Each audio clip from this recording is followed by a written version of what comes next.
Eu acabei de voltar de Gana, né? Eu fui para Accra, que é a capital do país, participar de um festival de arte contemporânea. Cheguei assim achando, tipo, né? Vou chegar aqui, vou estar em casa, vou ser toda, né? Vou ser uma ganense, mas não, assim, por onde eu passava, todo mundo sabia que eu era uma forasteira, assim, sabe? Que eu não era de lá.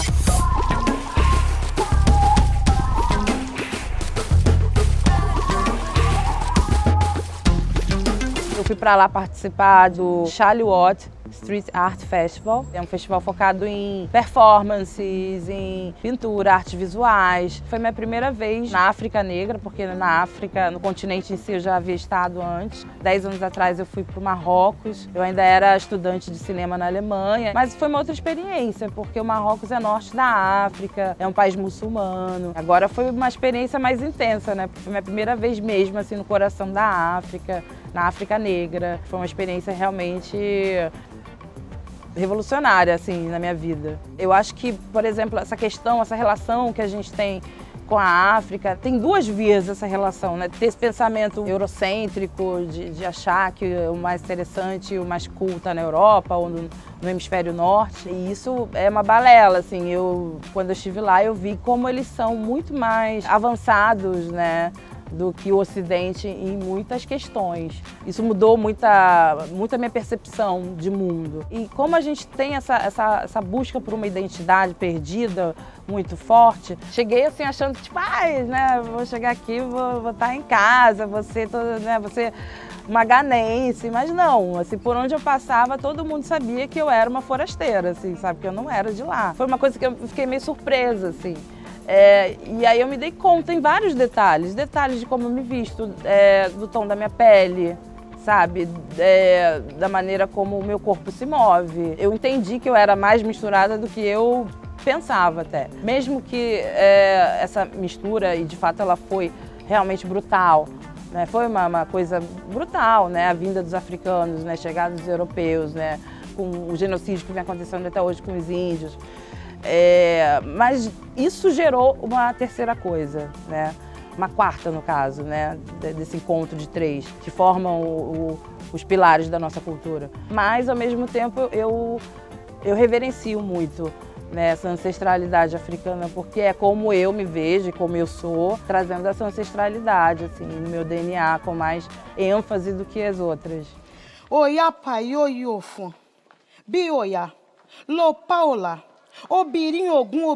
Meu último curta é um filme que também fala de questões do afrodescendente, da afrodiáspora. Ele foi selecionado para a mostra The Labs, que é uma mostra de cinema que o festival começou a promover a partir dessa edição. Obinie, foi oboia, tioia, otari, com tirere, com banichi, oboia parri. O Rainha é um filme que, entre tantas coisas, entre tantos assuntos, ele aborda a questão da religião de matriz africana, né? No caso Candomblé, porque é um filme que começa com uma reza em Yorubá. E eu fiquei muito curiosa para saber como é que seria a receptividade, né, do filme, principalmente em relação a essa questão, né? Esse Yorubá falado no filme, esse Yorubá que é falado aqui nos terreiros de Candomblé, é na verdade um Yorubá arcaico, né? É uma língua que era falada há 500 anos atrás, 400 anos atrás, e que hoje em dia ainda vive, mas ela se renovou, ela é falada de uma outra maneira. As pessoas não usam mais as mesmas expressões,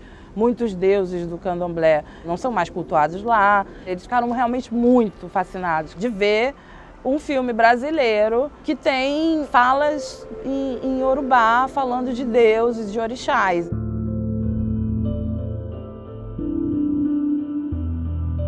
Ao contrário da minha experiência de 10 anos atrás, quando eu estive no Marrocos, eu tinha total liberdade e isso era ótimo, porque no Marrocos, por exemplo, era bem complicado andar sozinha na rua, porque não tinha mulher andando na rua, nem de dia, nem de noite. Lá você vê milhares de mulheres na rua, né? Mulheres indo para o trabalho, mulheres trabalhando na rua, tem muito comércio de rua, né? Essas mulheres maravilhosas que levam, né, seus produtos na cabeça. Fiz muita foto disso. Essas mulheres, elas estão em todos os lugares, ocupando todos os espaços. Então, eu tinha muita liberdade. É mais sutil nessa questão do machismo. Comecei a perceber com uma artista argentina, na verdade, que também estava participando do festival. E ela falou, poxa, eu comecei a pintar aqui e, de repente, surgiram mais 2 pintores do nada, que nem estão participando do festival, e começaram a pegar meu material, uma confrontação assim, amistosa, sabe? Foi aí que eu comecei a pensar o machismo e observar. E até com as crianças eu comecei a perceber, porque tem muita criança, umas crianças lindas, maravilhosas. E era sempre assim, né? Tipo, os meninos chegavam e as meninas ficavam meio de fora. Ou quando eu começava a conversar com uma menina, já vinha um menino e falava em cima, sabe? E aí aos poucos eu comecei a falar assim, não, olha, eu tô falando com ela, depois você fala, depois a gente conversa. E eu sempre tinha que ficar lembrando isso.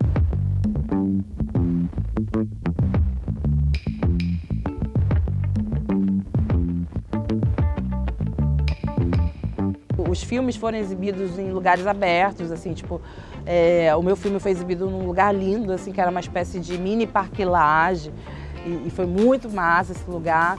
E nesse mesmo dia, além da exibição dos filmes, teve 3 mesas de debate com artistas mulheres do mundo todo que participaram do festival também.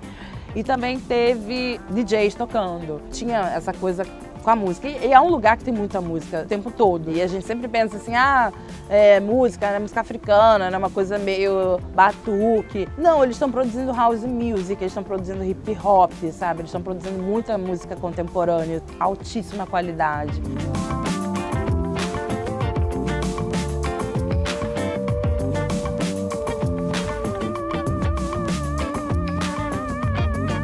Eu me senti segura viajando sozinha em Gana, assim, mas eu tinha uma estrutura de festival também. Eu estava sozinha, mas eu estava com uma infra, né, ali mais ou menos, cuidando de mim, digamos. Mas eu acho que é um lugar que dá para ir sozinha também, eu acho que é bem tranquilo.